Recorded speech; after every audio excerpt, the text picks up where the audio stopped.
নমস্কার বন্ধুরা, আজকের সাসপেন্স স্টোরি চ্যানেলে আপনাদের সকলকে স্বাগত। আমাদের গল্পগুলো আপনাদের যদি ভালো লেগে থাকে তাহলে অবশ্যই আমাদের চ্যানেলটিকে সাবস্ক্রাইব করে আমাদের পাশে থাকবেন। আজকের গল্প হেমেন্দ্র কুমার রায়ের লেখা বাজলে বাঁশি কাছে আসি। তোমরা কোণারকের নাম নিশ্চয়ই শুনেছ। কোণারক হচ্ছে একটি জায়গার নাম, পুরী থেকে প্রায় 18 মাইল দূরে। সেখানে খুব পুরনো একটি ভাঙাচোরা সূর্য মন্দির আছে।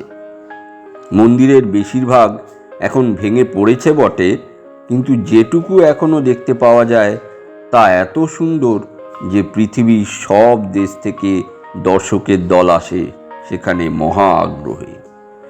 কোণারক ও পুরীধামের মাঝখানকার 18 মাইল জায়গাটাকে মরুভূমি ছাড়া আর কিছুই বলা যায় না। এই মরুভূমির একদিকে দাঁড়িয়ে আছে জগন্নাথের মন্দির, একদিকে আছে কোণারকের সূর্য মন্দির। একদিকে দেখা যায় অনন্ত সমুদ্র এবং আরেকদিকে আকাশের সীমারেখা পর্যন্ত চলে গেছে অনন্ত বালির প্রান্তর। এই বালুকার রাজ্যে ছোটোখাটো একটি বন জঙ্গলের শ্যামলতা পাওয়া যায় কেবল কোণারকের ভাঙা দেউলের আশেপাশে। এই বন জঙ্গলের মধ্যেই একটি সরকারি ডাক বাংলো আছে। আমি যখন সেই বাংলোয় গিয়ে আশ্রয় নিয়েছিলাম তখন সেখানে এক তান্ত্রিক সন্ন্যাসীর নির্জন আশ্রম দেখেছিলাম। বাংলোর ভেতরে দুখানি শোয়ার ঘর, তার একখানিতে ছিলাম আমি এবং আরেকখানি দখল করেছিলেন আরেকজন অপরিচিত ভদ্রলোক। পরে তার সঙ্গে পরিচয় হয়েছিল। তার নাম পূর্ণবাবু, কলকাতার কোনো কলেজের অধ্যাপক। এখানে এসেছেন কোণারকের মন্দির দেখবার জন্যে। কোণারকের মন্দির থেকে খানিক তফাতে এগিয়ে গেলে পাওয়া যায় চন্দ্রভাগা নদী। একদিন সন্ধ্যার কিছু আগে এই নদীর ধারে বেরিয়ে বেড়াচ্ছি, হঠাৎ আমার পায়ে কিসের ঠোক্কর লাগলো। হেঁট হয়ে চেয়ে দেখি বালির ভেতর থেকে কি একটা জিনিসের আধখানা বাইরে বেরিয়ে আছে। খানিক টানাটানি করতেই জিনিসটা সবখানাই বেরিয়ে পড়ল। ভালো করে পরীক্ষা করে বুঝলাম সেটা হচ্ছে অদ্ভুত আকারের এক বাঁশি। অন্যমনস্কভাবে সেটাকে হাতে নিয়ে আমি আবার বাংলোর দিকে ফিরলাম। যখন বাংলোর খুব কাছে এসে পড়েছি তখন কেন জানি না আমার মনে হলো একবার পিছন পানে ফিরে তাকানো উচিত। সঙ্গে সঙ্গে ফিরে দাঁড়িয়েই দেখি নদীর ধার থেকে একটা মানুষের মূর্তি হনহন করে আমার দিকেই এগিয়ে আসছে।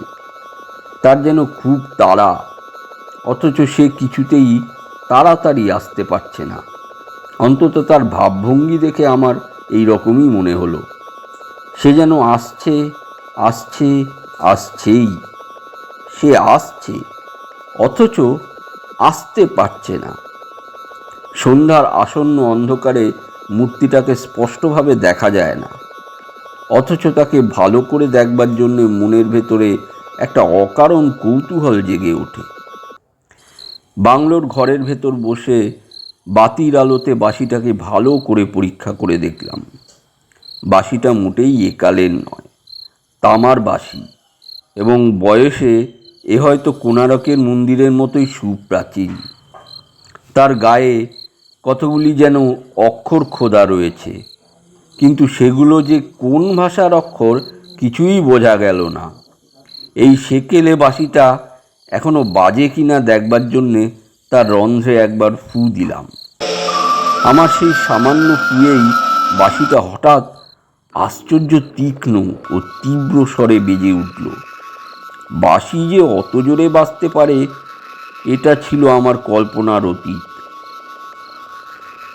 অত্যন্ত চমকে উঠে বাঁশিটা টেবিলের ওপরে রেখে দিলাম এবং সঙ্গে সঙ্গে শুনলাম একটা এলোমেলো ঝোড়ো হাওয়া বাইরে থেকে ঘরের ভেতরে ঝাঁপিয়ে পড়ল। বাতিটা গেল নিভে। জানলা বন্ধ করে আমি আবার বাতিটা জ্বাললাম এবং তারপরেই শুনলাম ঘরের দরজায় কে করাঘাত করছে। আস্তে আস্তে উঠে দরজা খুলে দিলাম। আর একটা ঝোড়ো হাওয়ার দমকা এসে ঘরের ভেতরে ঢুকে পড়ল, কিন্তু দরজা খুলে কারোকেই দেখতে পেলাম না। ভাবলাম আমারই মনের ভ্রম, দরজায় শব্দ হয়েছে হাওয়ার জন্যেই। সে রাত্রে হাওয়ার জোর ক্রমেই বেড়ে উঠতে লাগলো। দরজা জানলায় ক্রমাগত ঠেলা মেরে পাগলা হাওয়া কেবলই যেন ঘরের ভেতরে আসতে চায়।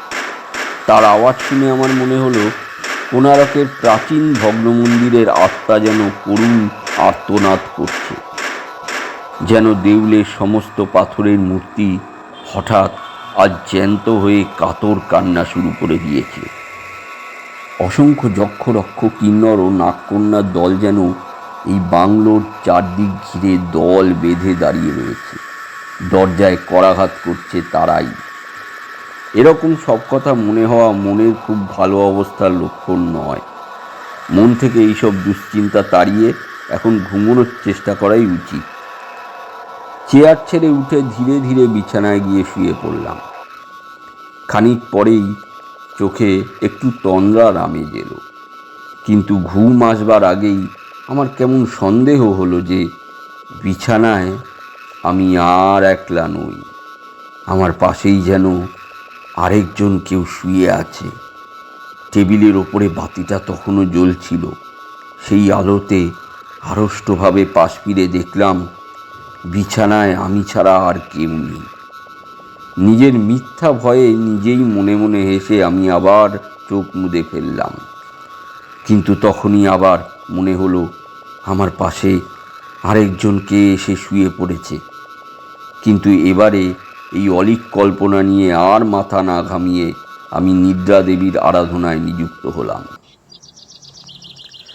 সকালবেলায় বেড়াতে বেরিয়েছি, পূর্ণবাবুর সঙ্গে দেখা। তিনি কীরকম এক চোখে আমার দিকে তাকিয়ে আছেন দেখে আমি জিজ্ঞেস করলাম, আপনি আমাকে কিছু বলতে চান?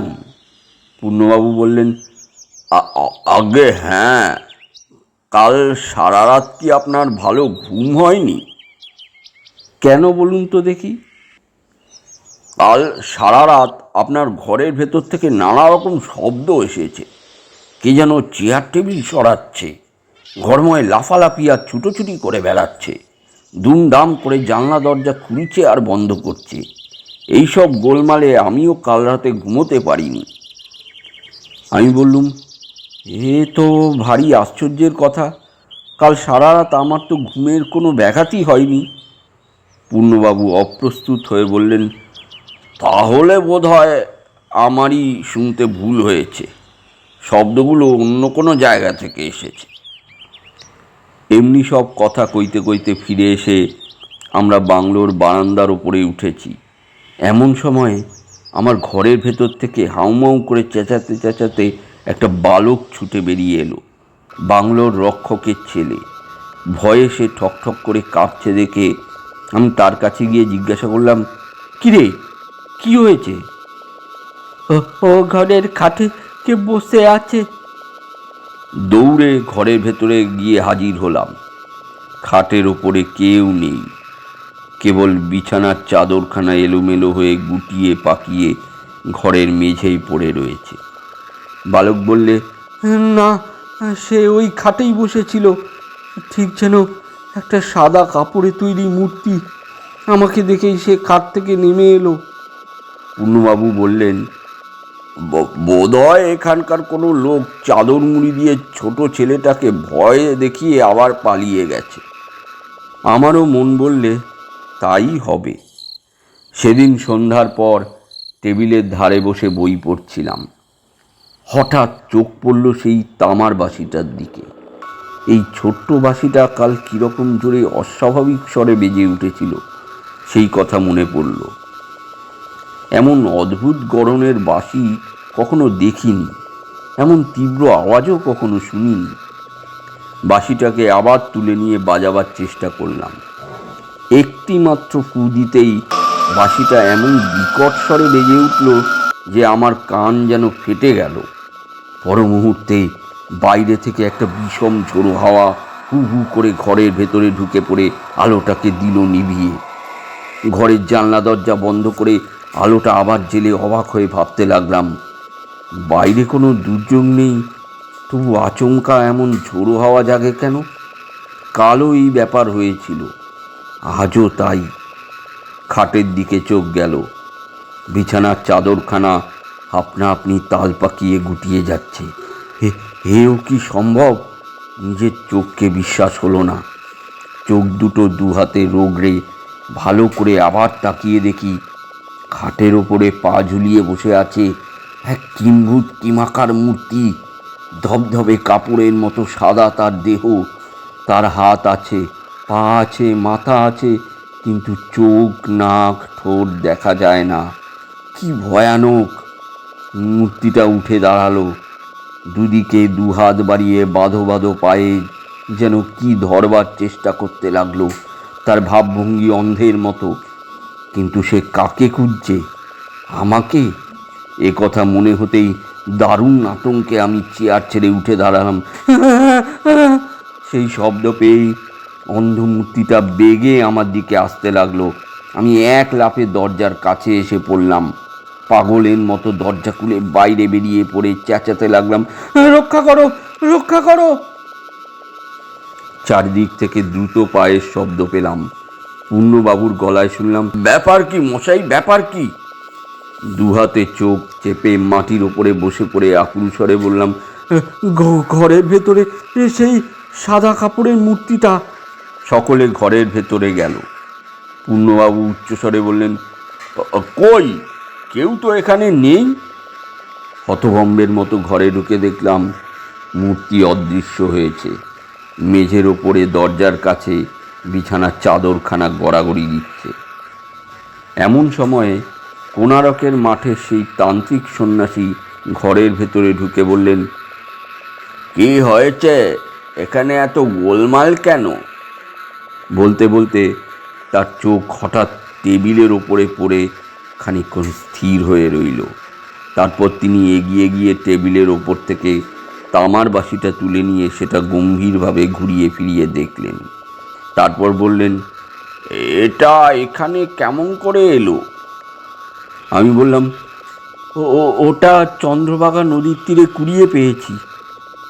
সন্ন্যাসী ঘরের ভেতর থেকে বেরিয়ে যেতে যেতে বললেন, এ বাঁশিটাকে আমি সমুদ্রে বিসর্জন দিতে চললাম।